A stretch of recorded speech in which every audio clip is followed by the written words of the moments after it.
Igihugu cya Uganda ni kimwe mu bihugu bifite umubare munini bya mbere birimo umubare munini w'abahitanwa n'inkuba ku isi, nubwo igihugu cya Zimbabwe ari kigeze kwandikwa mu gitabo cy'amateka Guinness World Records nk'igihugu kiza imbere mu kugira abantu benshi bakubiswe n'inkuba icyarimwe. Igihugu cya Uganda kiza ku mwanya wa mbere ku isi mu bihugu byibasirwa cyane n'inkuba kubera imiterere y'ikirere n'uburyo amashuri, ingo byose byubatswe muri icyo gihugu. Amakuru y'inzobere mu gupima ikirere nka ACLE-NET yerekana ko Uganda ikubitwa n'inkuba zibarirwa muri miliyoni enye ku mwaka, aho ku buso bwa kilometero karimwe hagwa inkuba zirenga 70 buri mwaka. Ishami ry'umuryango wita ku bijyanye n'ikirere witwa WMO ugaragaza ko Kampala ari wo mujyi ugira iminsi myinshi y'inkuba ndetse n'imirabyo ku isi ugereranyije n'indi yose. Mu gihugu cyose abantu ibihumbi bagerwaho n'inkuba, ariko kandi imiryango ikora ibijyanye n'ubushakashatsi igaragaza ko muri Afurika yose harimo n'igihugu cya Uganda igipimo cy'inkuba zihitana gishobora kurenga abantu 5 ku baturage miliyoni 1 buri mwaka. Nimgiye kandi mu bihugu byateye imbere biba biri munsi ya 0.3. Mu mpera z'umwaka 2024 inkuba yakubise urusengero mu nkambi y'impunzi ya Palabek ihitana abantu 14, muri abo harimo abana 13. Turacyari mu gihugu cya Uganda. Mu mpera z'umwaka 2024 inkuba yakubise urusengero mu nkambi y'impunzi, ni inkambi isanzwe izwi nka Palabek. Icyo gihe inkuba yahitanye abantu 14 barimo abana 13. Mu mwaka 2020 inkuba yakubise akazi k'ibyatsi abana bari bugamyemo imvura maze ihitana 10 muri bo. Naho mu mwaka 2011 Kiryandogo inkuba yakubise ishuri ryitwa Runyanya Primary School. Icyo gihe yahitanye abana 18 cyarimwe. Ngo ayikaze muri kiganiro aho tuyogaruka ku nkuru yanditswe n'ibitangazamakuru bitandukanye. Iyi nkuru ikaba ivuga ko inkuba yishe abantu 6 bo mu muryango umwe, umugabo n'umugore n'abana 4. Ni nyuma y'imvura nyinshi yaguye mu gitondo cyo ku munsi wo kuwa gatandatu mu mujyi wa Oleba ni mu karere ka Maracha mu gihugu cya Uganda. Ibi bikaba byarabaye tariki ya 1 z'ukwezi kwa 8. Ntibyakunze ko abagize umuryango bakomeza ubuzima kubera inkuba.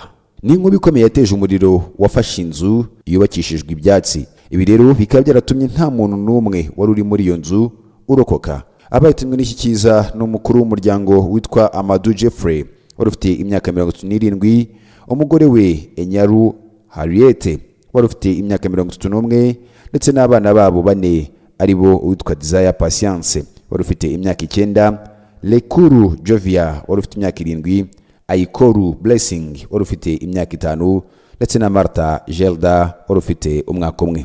Umuyobozi wa polisi mu karere ka Maracha yitwa Taban Tsaib yabwiye ikinyamakuru Del Monta ko itsinda rya polisi ryahise rijya habereye impanuka nyuma gato yuko ibyo bibaye.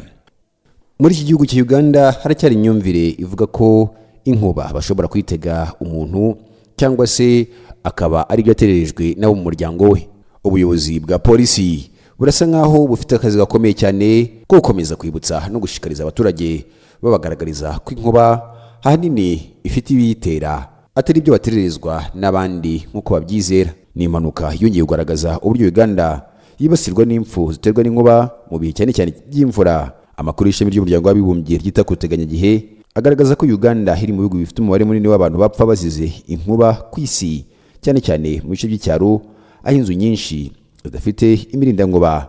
Nimgiye kandi mu mpera z'umwaka 2024 inkuba yakubise urusengero rwo mu karere ka Lamu ihitana abantu 14, benshi muri bo bakaba bari abana. Mu mwaka 2020 ikindi kiza nk'iki cyabereye mu karere ka Arua gihitana abana 10 bari bugamye imvura. Kuki Uganda ikomeje kugira impfu nyinshi ziterwa n'inkuba? Imiterere y'ikirere naho giherereye. Uganda iri hafi y'umurongo wa Equateur kandi ikabikikijwe n'ibiyaga binini nka Lake Victoria. Ubushyuhe bwinshi, ubuhehere n'imiyaga ihura muri aka gace bituma habaho ibicu byinshi by'imvura, ari nabyo bitanga inkuba nyinshi. Mu bice byinshi by'icyaro abaturage baba mu nzu zubakishijwe ibyatsi cyangwa amabati. Kuri izi nzu akenshi usanga nta mirindankuba yashyizweho. Iyi nkuba ikubise bene izo nzu ishobora guteza umuriro cyangwa se ikaba yatwika imwe muri izo nzu abari imbere bagahiramo. Abaturage benshi ba Uganda ngo ntibafite ubushobozi bwo kubaka inzu zifite ubwirinzi cyangwa ngo babe bashyiraho imirindankuba. Ibi bituma bakomeza kuba mu nyubako zishobora gushyira ubuzima bwabo mu kaga.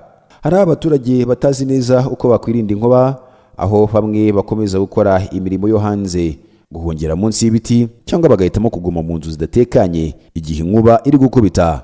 amashuri, insengero n'ibigo nderabuzima byinshi byo mu cyaro nabyo ntibifite imirindankuba, nyamara ariho abantu benshi bahurira.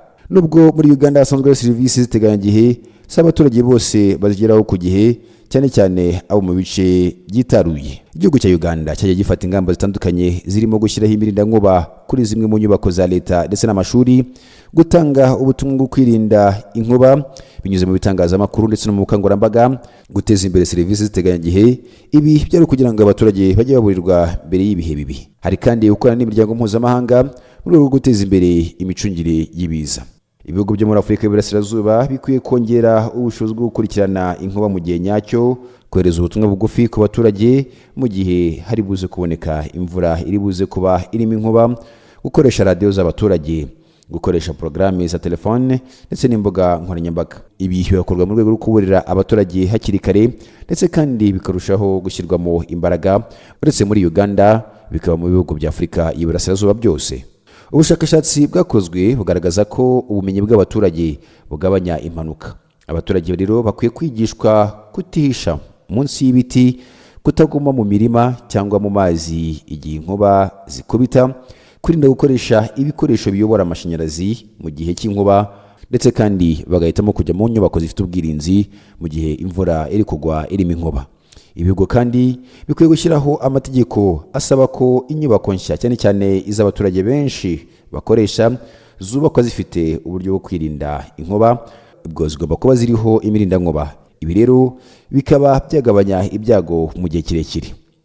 Haracyakenewe kandi ubushakashatsi bwinshi kugira ngo hasobanuke uduce dukunze gukubitwa n'inkuba, impamvu zimwe na zimwe zongera ibyago, ingaruka zihindagurika ry'ibihe cyane cyane ku nkuba. Ibi bikaba bishobora gufasha gufata ibyemezo bishingiye ku bimenyetso.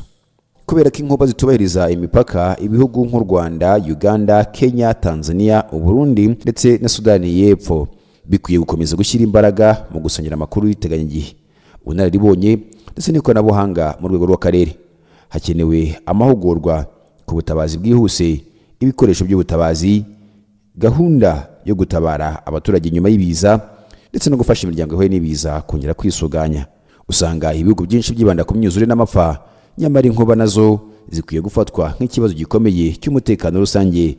Hakwiye guteganywa ingengo y'imari ihoraho kuri buri gihugu, politiki zihariye, gukurikirana imibare y'impfu ndetse n'ibyangiritse buri mwaka. Tugana ku musozo w'ikiganiro mu rwego rwa siyanse, igisubizo kirambye si ugutegereza ko inkuba zigabanuka, ahubwo ni ugabanya ibyago abaturage bahura nabyo.